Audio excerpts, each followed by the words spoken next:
Welcome back. Be part of the show. Tweet at us. All our top stories can be found on our website is channelstv.com and on youtube.com/channelsweb. Visit m.channelstv.com for a live stream. Our quest to find out what it really means for government officials to declare their assets in the right manner took us to Mr. Tayo Oyetibo, a senior advocate of Nigeria. We talked on two broad areas: the Code of Conduct Bureau and the laws that govern it, and the trial of the President of the Nigerian Senate, Dr. Bukola Saraki. Mr. Tayo Oyetibo, I want to thank you so much indeed for joining us on State of the Nation. Could you clarify in details what exactly the law says about declaration of assets? Well, I think the Constitution is quite clear.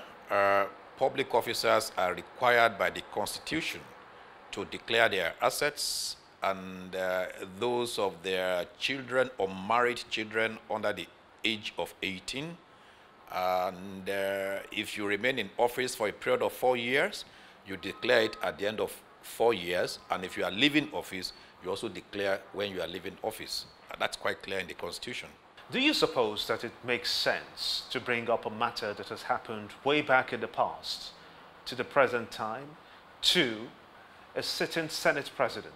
Well, you must draw a distinction between civil proceedings, criminal proceedings, and quasi-criminal proceedings. For civil proceedings, there is what we call the limitation laws that prescribes the time or period within which an action should be brought to seek remedies in respect of a cause of action. But with regards to crimes or quasi-criminal matters, there is indeed no limitation of time.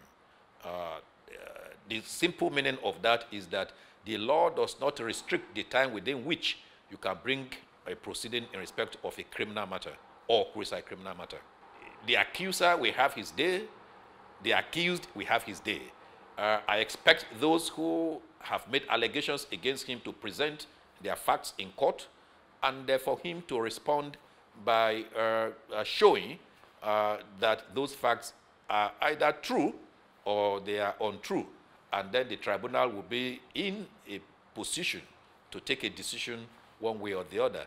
I believe Nigerians all know how Dr.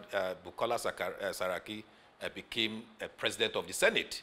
The truth of the matter is that his party did not want him to be president of the Senate, and the opposition, that is to say PDP, cooperated with him to make him the king. So here is a situation in which an outsider has crowned a member of your house against your will. And since then, it has not been the same between the Saraki group and those that are opposed to him within his own party. Let's talk about the body language of the Senate President at the CCT. You know, he came along with his deputy, Ike Ekweremadu. What does this suggest to you? Does this give an inkling that the PDP has an upper hand in this case? Who installed him? PDP installed him, actually. I'm not surprised. PDP actually installed him as the president of the Senate with the cooperation of a few members of the APC. So I'm not surprised at all. You see, we have to look at the history of APC. Who are the people populating APC? They came from different backgrounds. APC was a product of the failure of the PDP government. APC did not come in as a naturally produced political party. No. Forces outside the control of APC brought APC into existence. And those forces, from different perspectives, are now beginning to manifest their true selves. We had PDP and a number of parties. Because there was that perception that PDP was not doing well, there was an amalgamation of political parties which gave birth to APC. But the question is this: have these separate interests that came together to form APC suppressed their individualistic interest for the interest of APC? You need to look into that. Now, we are approaching a stage at which the president is expected to send his list to the Senate, list of ministers to the Senate for approval.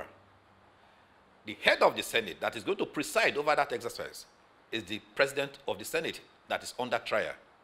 So you and I can guess what the president is likely to face when his list of ministers gets to the Senate. Because it's politics. You rub my back, I rub your back. You hit me, I hit you. I don't want to speculate on what is likely to happen when eventually the list gets to the Senate. But it's not going to be business as usual.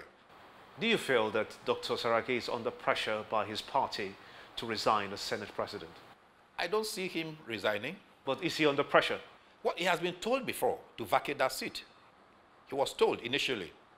But all of us had thought that they had gone past that, because all this happened quite a couple of months ago, and everyone had thought that the APC had come together as one family to put aside the circumstances that led to his ascension to the throne or office of Senate President.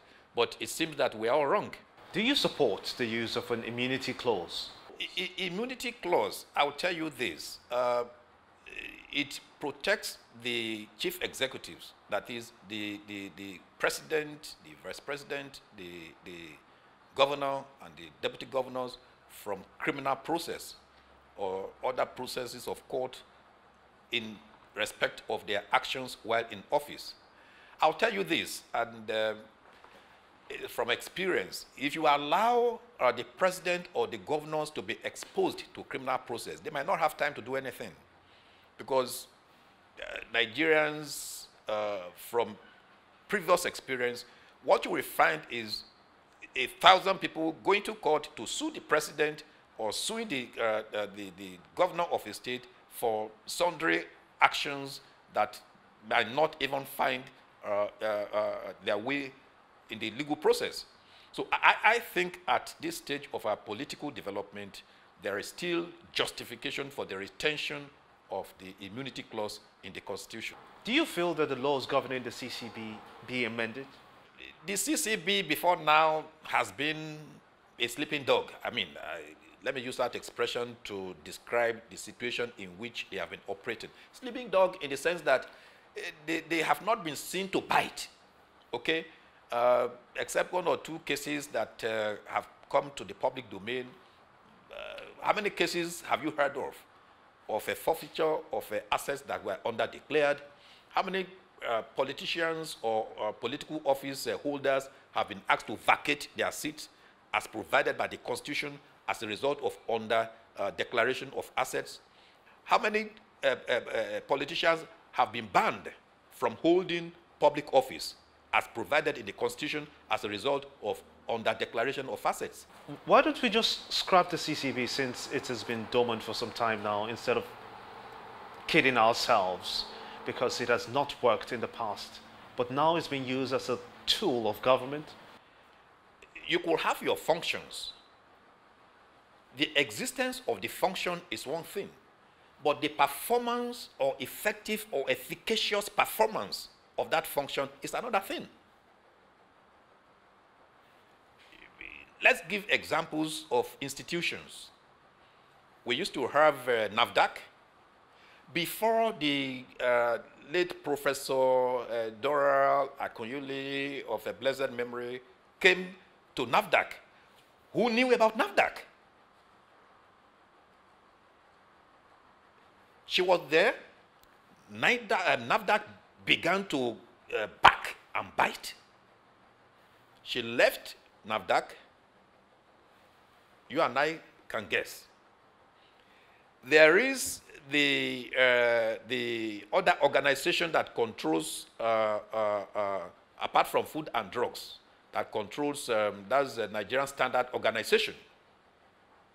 There is Nigerian Standard Organization, yet we have a number of fake products in the market.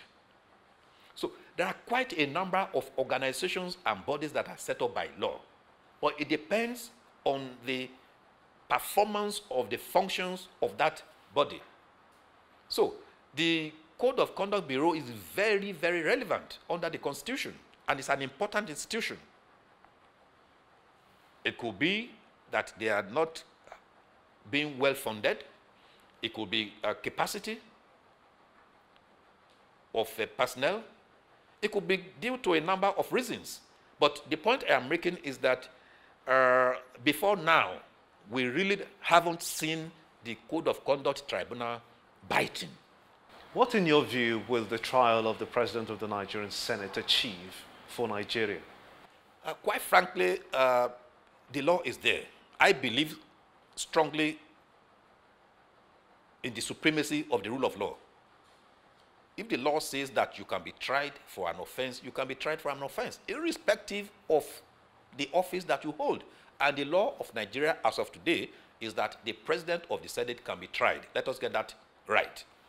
But the real question that Nigerians are asking, when you embark on an exercise, you must not give the impression that there are motives other than pure for the exercise. Okay? Fighting corruption must be seen to be genuine. When you embark on an exercise, it must be for the true purpose of enthroning the rule of law. And I think that is where the issues and the questions are being raised. Is it a bigger risk for the APC to go through this trial, not supporting Saraki, as it were? What does it risk losing as a party? I believe the APC government will run into bigger problems if they develop cold feet at this stage. They have embarked on a journey. It is better not to embark on a journey that you will not be able to complete. They have embarked on a journey. They must see it through. The battle line has been drawn. The charges have been read out to the Senate President. He had challenged the charges, that he was not guilty of those charges. So it is now up to those who raised the allegation to bring evidence to show that he was guilty. But as for the APC, it's a problem that no one can predict where it will end. If you cast your mind back to the disintegration of the PDP, it started the same way. A few governors, I think they started with 2 governors going around the country complaining about one thing or the other. 1 joined, 2 joined, 3 joined, and it became a mass movement. Personally, I believe that a new party will come into existence. And Nigeria actually needs a new political party that will be comprised of genuine progressives. What are your final words concerning the trial of the Senate President as to the declaration of assets? I want to see a CCB and the Code of Conduct Tribunal that public officers will be seeing the beginning, the fear of the Code of Conduct, the CCB is the beginning of wisdom.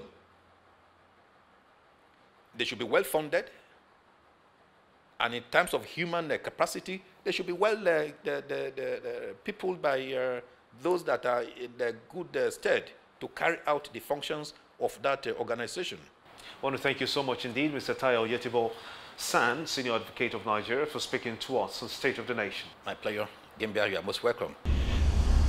Interesting conversation. This just may be one of many cases, as anticipated, that many people would like to see how party and person will change the political space in Nigeria. That wraps it up. I'm Gimba Umar. This is State of the Nation. See you next time.